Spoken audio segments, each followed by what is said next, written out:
राम मंदिर चंदे से जुड़ा बड़ा मामला सामने आ रहा है। बड़ी खबर सामने आ रही है। पुलिस ने कोर्ट में दस्तावेज जमा कर दिए हैं। लवकुश मिश्रा से 14,25,000 रुपए की बरामदगी हुई है। अनकल्प मिश्रा से 16,82,046 रुपए बरामद किए गए हैं। तो वहीं अविनाश शुक्ला से 20,39,220 रुपए की बरामदगी हुई है।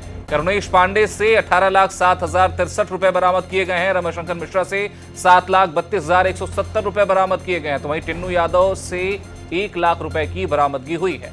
तो ये सारे पैसे बरामद किए गए हैं उन सभी लोगों से जिनको आरोपी बनाया गया, उनके पास से ये पैसे की बरामदगी की गई है। राम मंदिर चंदा चोरी से जुड़ा ये मामला है। पुलिस ने कोर्ट में दस्तावेज जमा किए हैं जिसमें ये सारी जानकारियां पुलिस ने दी हैं।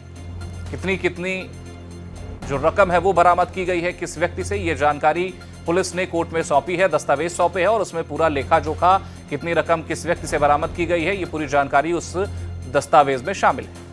ये बड़ी अपडेट हम आपको बता रहे हैं। राम मंदिर चढ़ावा चोरी मामले में पुलिस ने अपनी रिपोर्ट सौंपी है, दस्तावेज दिया है, कोर्ट को सौंपे हैं और इसमें किस व्यक्ति से कितनी रकम बरामद उन्होंने की है ये बात उसमें मेंशन है, ये बात उसमें अंकित है।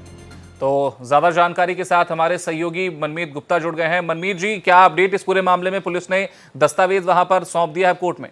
निश्चित रूप से देखिए, क्योंकि पुलिस लगातार विवेचना इसमें कर रही है, दबिश डाल रही है और अभी तक जितने भी रुपए बरामद हुए हैं वो लगभग 80 लाख के करीब जो है रुपए बरामद हुए हैं। अब वो पूरे दस्तावेज जो है कोर्ट के सामने जो है प्रस्तुत कर दिया गया है। आपको बताएं देखिए, सबसे महत्वपूर्ण है क्योंकि सबसे ज़्यादा पैसा जो है अगर है तो वो जो अविनाश शुक्ला के यहाँ से बरामद हुआ। अविनाश शुक्ला वो जो योग केंद्र में रहता था, किराए के मकान पर रहता था, प्रतापगढ़ का रहने वाला, उससे 20 लाख रुपए के करीब बरामद हुआ है। जो उसमें मास्टरमाइंड है अनुकल्प की बात करें तो अनुकल्प के पास से लगभग 16 लाख रुपए के करीब जो है ये रुपए बरामद हुए हैं। और इसके अलावा जो दूसरा मास्टरमाइंड के रूप में लवकुश है, लवकुश के पास से भी जो है रामशंकर के पास अगर देखें तो लगभग 7 लाख रुपए और करुणेश के पास 18 लाख रुपए। देखिए बड़ी रकम मानी जाती है, 18 लाख रुपए के करीब बरामद हुए हैं। लवकुश की बात करते हैं क्योंकि लवकुश जो है अनुकल्प का जो है वो जीजा है, तो 14 लाख रुपए बरामद हुए हैं। तो इस तरीके से आप मानिए तो लगभग 80 लाख रुपए पुलिस ने अभी तक इस पूरे प्रकरण में बरामद किया है। और आपको बताऊं कि एक सीसीटीवी फुटेज भी सामने आया था जिसमें जो है जो योग साधना केंद्र का वो फुटेज था जहां पर जो है अनुकल्प जो आपका अविनाश है, अविनाश शुक्ला, वो वहां पे रहता था, किराए पे रहता था और वहां से भी जो उसका किराए का मकान है वहां से लगभग 20 लाख रुपए बरामद हुए थे।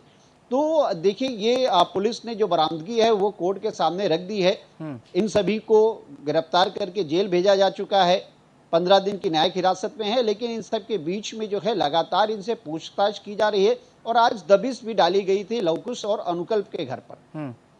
बिल्कुल मनमीत जी, क्या इसमें डेट भी मेंशन की गई है, किस डेट को ये रकम बरामद की गई थी?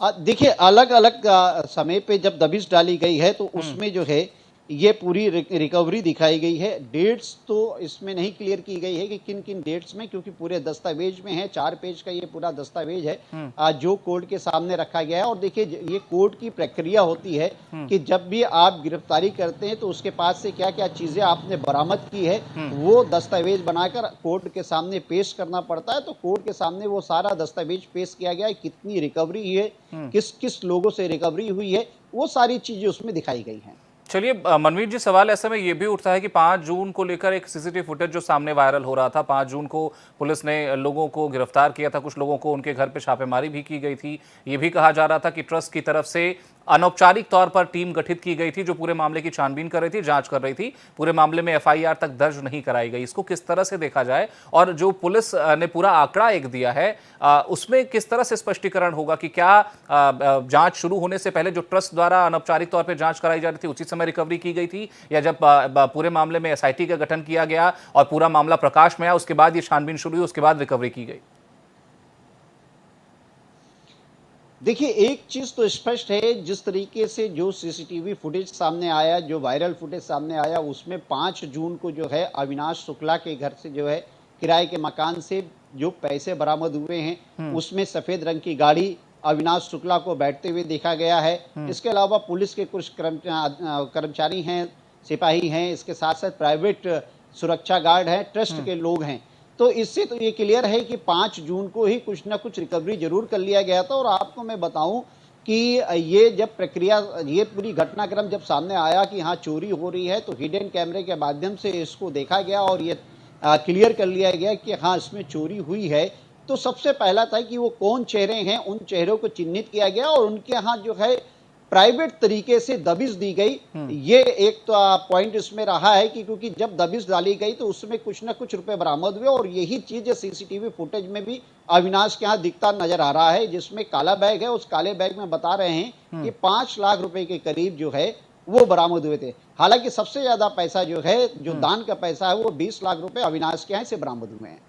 चलिए, बिल्कुल मनमीत जी, सवाल तो कई उठते हैं, हालांकि अब जांच हो रही है, जांच के बाद ही चीजें स्पष्ट हो पाएंगी किस तरह से पूरा घटनाक्रम रहा और कौन कौन से दोषियों को किस तरह से सजा दी जा रही है। फिलहाल हमारे साथ जुड़ने के लिए और जानकारी साझा करने के लिए धन्यवाद आपका।